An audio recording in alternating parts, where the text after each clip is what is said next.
বড় ছেলে শ্বশুরবাড়ির শত্রুতার জন্য ছেলে জেলে, তার মেয়ে এবং ছোট ছেলেরও এই অবস্থা। স্পর্শের কথা জানতে চাওয়ায় বলেছিলেন, সে মেয়ে নিজের লেখাপড়া নিয়ে ব্যস্ত। তার রেশ ধরে প্রীতমের মা বলেছিলেন ছেলেকে আর ও সম্পর্ক না জড়াতে, কিন্তু হুট করে সবার সামনে এমন প্রস্তাব রাখবে সে ক্ষুণ্ণাক্ষরও বুঝতে পারেনি। পরশের চাষি স্পর্শের দিকে তাকিয়ে পুনরায় পিয়াসের দিকে চাইলেন। চঞ্চলচিত্ত এ নারী এখন স্পর্শের থেকে ঘটানো একটা বিস্ফোরণের আশা রেখে চুপ করে রইলেন, কিন্তু উপস্থিত সবাইকে অবাক করে দিয়ে স্পর্শে ধীর পায়ে প্রীতমের মায়ের কাছে বসল। আলতো হেসে বলল, হ্যাঁ আন্টি, এবারে সত্যিই ওনার একটা বিয়ে দেওয়া উচিত। ভালো একটা মেয়েও খুঁজছি, খুঁজে পেলেই বিয়েটা দিয়ে দিব, কি বলেন? প্রীতমের মা যেন আহ্লাদে মেতে উঠলেন, ইনিয়ে বিনিয়ে বলে উঠলেন, আমার তানিয়ার তো ছোট বয়সেই বিয়ে দিলাম। এই তো 21 বছর বয়স মাত্র। ছেলেটা তো নেশা করছিল, তাই এই বছরেই ডিভোর্সটা করালাম। আমার মেয়েটা অনেক লক্ষ্মী, পরশ বাবার সাথে খারাপ মানাবে না ওকে। ভালোই হবে, সম্পর্কটা আরও গভীর হবে। ঠিক বলিনি ভাবি? রোদ্রুজ্জ্বল সকাল। শিকদার মঞ্জিলের ড্রয়িং রুম এখন পিনপনে নীরবতায় বিরাজমান। মিসেস রাজিয়া বেগম বেশ আয়েশ করে স্পর্শের দিকে তাকিয়ে বসলেন। তার কথায় তাল মেলানো কাউকে পেয়ে ভীষণ উৎসাহিত সে। স্পর্শে আলতো হেসে তানিয়ার দিকে তাকালো। মেয়েটি এখনও মুখে লজ্জালো হাসি নিয়ে ফ্লোরের দিকে তাকিয়ে পায়ের নখ কাটছে, এমন ভাব যেন তাকে দেখতে এসেছে শ্বশুরবাড়ি থেকে। গায়ে জ্বালা ধরে গেল স্পর্শের। টান টান হয়ে তানিয়ার দিকে তাকিয়ে বলল, তোমার নাম কি, কি করো, কোথায় থাকো, ডিটেলস বলো। চমকে উঠল উপস্থিত সবাই। পিয়াসা বেগম উত্তেজিত কণ্ঠে বললেন, এখন এসব থাক না ভাবি, আমি আপনাকে পরে বুঝিয়ে বলবো, বাদ দিন। তাছাড়া আমার দূর সম্পর্কের এক বোনের ছেলে আছে, সেও ডিভোর্সি, কিন্তু খুব ভালো। তানিয়া মামনির বিয়ে দিতে চাইলে আমি সেখানে কথা বলে দেখতে পারি, সেটা আরও ভালো হবে। মনক্ষুণ্ণ হলো রাজিয়া বেগম। চটপটে সরে বলল, কেন ভাবি? আমার মেয়ে কি দেখতে খারাপ? মাত্র 4 মাসের সংসার করেছে, আর আপনার ছেলের বয়স তো 32 পার হয়ে গিয়েছে। এখনও যে আমি আমার এই যুবতী মেয়ের বিয়ের কথা বলছি, এইটাই তো অনেক। এমন ভাব করছেন যেন আপনার এই আধবুড়ো ছেলের জন্য অবিবাহিত মেয়ে আনবেন।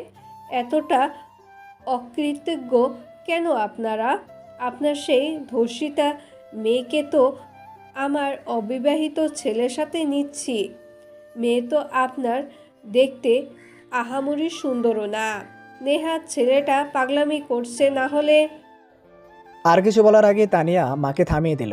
পিয়াসা বেগম যেন থম মেরে রইলেন, কিছু বলার ভাষা হারিয়ে ফেলেছিলেন যেন।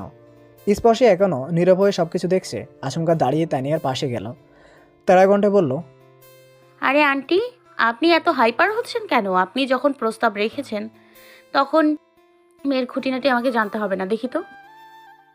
বলেই তানিয়ার চুল খুলে দিল। ঝরঝর করে কালার করা চুলগুলো পিঠময় ছড়িয়ে গেল। কোমরের উপর পর্যন্ত পড়া চুলগুলো আলতো হাতে ধরে আফসোসের সরে বলল, ইস, হলো না তো, এত ছোট চুল দিয়ে হবে না তো, এই যে দেখুন। বলেই হাঁটু সমান চুলগুলো খুলে কাঁধের সামনে এনে বলল, রাতে ঘুমানোর সময় তো উনি আমার চুলগুলো দু হাতে পেঁচিয়ে ধরে ঘুমায়, নইলে ওনার ঘুম আসে না। কোথাও যেতে গেলে আলতো হাতে আমার চুলগুলো টেনে কাছে টেনে নেয়। কিন্তু আপনার মেয়ের যে লেজ, এই লেজ ধরে টানলে তো মাথার খুলি শুদ্ধ ওনার হাতে চলে আসবে। না না বাবা, আমি আবার এত রিস্ক নিতে পারবো না। এমনিতেই 3টা খুন করে এতগুলো বছর জেলে ছিল, এখন আবার 4 নম্বর খুন। বেবাচাকে খেয়ে গেলেন উপস্থিত সবাই। শুধুমাত্র মুখ টিপে হাসলেন পরশের চাচি। তানিয়ার চোখগুলো বড় বড় করে তাকিয়ে রইল স্পর্শের দিকে। মাথাটা বনবন করছে। এই মেয়ে পরশিকদারের সাথে রাতে ঘুমায় কেন কেন? রাজিয়া বেগম চটপটে কণ্ঠে বললেন, এটা কি ধরনের অভদ্রতা? আর তুমি বা কে যে পরশ বাবার জন্য বউ ঠিক করবে? মা আছে এখানে। আর বলার আগেই উপর থেকে হনহন করে পরশ নেমে এলো। বাম ব্রুকুসকে স্পর্শের সামনে এসে বলল, 5 মিনিট ধরে ওয়েট করছিলাম আমি। আমাকে উপরে পাঠিয়ে এখানে কি করছিলে? দাঁত মেলে হেসে দিল স্পর্শে। পরশের হাত ধরে সোফায় বসিয়ে তেরা কণ্ঠে বলল, এমা নেতামশাই রাগ করছেন কেন? আরে বাবা, আপনার জন্য বিয়ের সম্বন্ধ এসছে, তাই তো উপরে পাঠালাম। আগে কথাগুলো সব ঠিকঠাকভাবে ভেঙে নিই, তারপর পাত্রকে আনতে হবে। তার আগে এসে বসে থাকলে তো সবাই নির্লজ্জ ভাববে আপনাকে। পরশ আহাম্মক বনে গেল। কিছু জিজ্ঞেস করার প্রয়াস করতেই স্পর্শে থামিয়ে দিয়ে বলল, আসলে আমার শাশুড়ি মায়ের আমাকে পছন্দ হয়নি, তাই তো ছেলেকে বিয়ে দেওয়ার জন্য উঠে পড়ে লেগেছে। থেমে রাজিয়া বেগমের উদ্দেশ্যে হেসে বলল, আমি কে জানতে চেয়েছিলেন না?